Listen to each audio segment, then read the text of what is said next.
সাগরে সৃষ্ট হওয়া গভীর নিম্নচাপ উপকূল অতিক্রম করতে শুরু করেছে। সাগরদ্বীপ ও পটুয়াখালীর খেপুপাড়ার পাশ দিয়ে নিম্নচাপটি পশ্চিমবঙ্গ বাংলাদেশ উপকূল অতিক্রম করছে। সাগর উত্তাল থাকায় দেশের 4 সমুদ্র বন্দরকে আগের মতোই 3 নম্বর স্থানীয় সতর্ক সংকেত এবং নদী বন্দরগুলোতে 2 নম্বর সতর্ক সংকেত দেখাতে বলেছে আবহাওয়া অধিদপ্তর।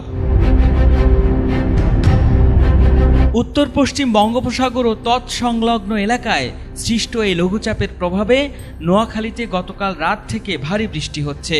ঝোড়ো বাতাস ও সাগর উত্তাল থাকায় অতিরিক্ত জোয়ারে নিঝুম দ্বীপের নিম্ন অঞ্চল কয়েক ফুট পানির নিচে তলিয়ে গেছে। পানি বাড়ার কারণে নিঝুম দ্বীপ ও হাতিয়ার পরিস্থিতি আরও খারাপ হওয়ার আশঙ্কা করা হচ্ছে। সবচেয়ে ক্ষতিগ্রস্ত হতে পারে নিঝুম দ্বীপের হরিণের। উপকূলীয় এলাকার মানুষ জোয়ারের অতিরিক্ত পানি দেখে অনেকটাই আতঙ্কিত হয়ে পড়েছেন। সাগরের এই গভীর নিম্নচাপের কারণে টানা বৃষ্টি ও মেঘনা নদীর অস্বাভাবিক জোয়ারের পানিতে তলিয়ে গেছে লক্ষ্মীপুরের উপকূলীয় এলাকার প্রায় 20টি গ্রাম। টানা বৃষ্টি, মেঘনার জোয়ারের পানি প্লাবিত হওয়ায় দুর্ভোগ এবং ক্ষয়ক্ষতির মধ্যে পড়েছে অসংখ্য মানুষ। আবহাওয়া অফিস জানিয়েছে, উত্তর পশ্চিম বঙ্গোপসাগর ও আশপাশের এলাকায় অবস্থানরত গভীর নিম্নচাপটি আরও উত্তর দিকে অগ্রসর হয়ে সাগরদ্বীপ ও খেপুপাড়ার কাছ দিয়ে পশ্চিমবঙ্গ বাংলাদেশ উপকূল অতিক্রম শুরু করেছে। এটি আরও উত্তর দিকে অগ্রসর হয়ে উপকূল অতিক্রম সম্পন্ন করতে পারে এবং ক্রমান্বয়ে দুর্বল হতে পারে।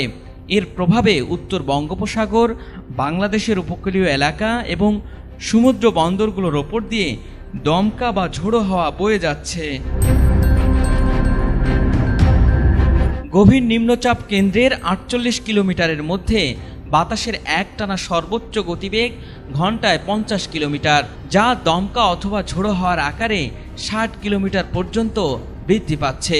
গভীর নিম্নচাপ কেন্দ্রের নিকটবর্তী এলাকায় সাগর উত্তাল রয়েছে। চট্টগ্রাম, কক্সবাজার, মংলা ও পায়রা সমুদ্র বন্দরগুলোকে 3 নম্বর স্থানীয় সতর্ক সংকেত দেখাতে বলা হয়েছে। এসব জেলার বাইরেও মাদারীপুর, সাতক্ষীরা, হবিগঞ্জ সহ সারা দেশের বিভিন্ন স্থানে ভারী বৃষ্টিপাতের কারণে জলাবদ্ধতায় ভোগান্তিতে পড়েছে অসংখ্য মানুষ।